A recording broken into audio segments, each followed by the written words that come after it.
الشباب ديال دابا ضايعين، وعلاش؟ في هذا الوقت اللي حنا عايشين فيه ولا كلشي سريع، الفيديوهات قصيرة، الضحك السريع، الملل السريع، حتى الأحلام ولات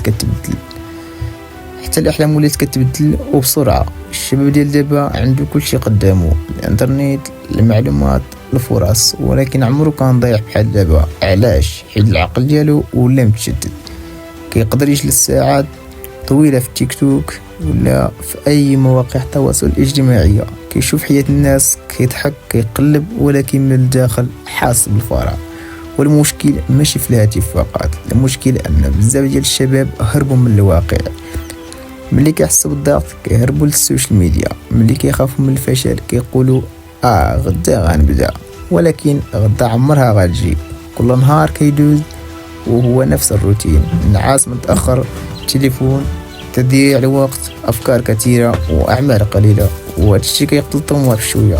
أخطر حاجة ممكن توقع للشاب ماشي الفشل، بل يولي متعود على حياة معجبتوش، يتأقلم مع الكسل، مع التشتت ومع الهروب، وكيولي يشوف الناس الناجحين ويقول أكيد عندهم الحظ. ولكن الحقيقة الفرق الوحيد هو الانضباط.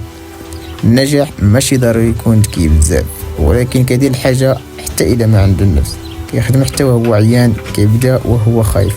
أما أغلب الشباب كيبقاو كيتسناو الحماس، والحماس كيجي وكيمشي، ولكن الانضباط هو اللي كيبني الحياة. ودابا شوف معايا شحال من حلم عندك وشحال من مرة قلتي هاد العام غنتبدل، ولكن هو لما تبدل.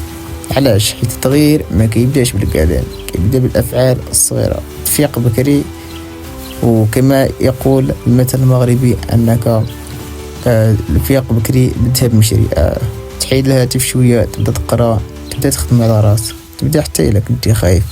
ما خصك تبدل حياتك كامله في نهار واحد، غير بدا، حيت البدايه الصغيره كتقدر تبدل المستقبل كامل.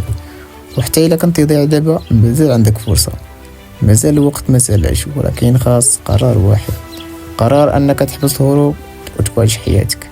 حيت في شي نهار غتفهم بلي الوقت ضيعتي وما يرجعش، وغتفهم بلي اكبر خسارة هي انك كنت قادر تكون شخص افضل ولكن ما حاولتيش. لهذا بدا دابا، ماشي حتى لغدا.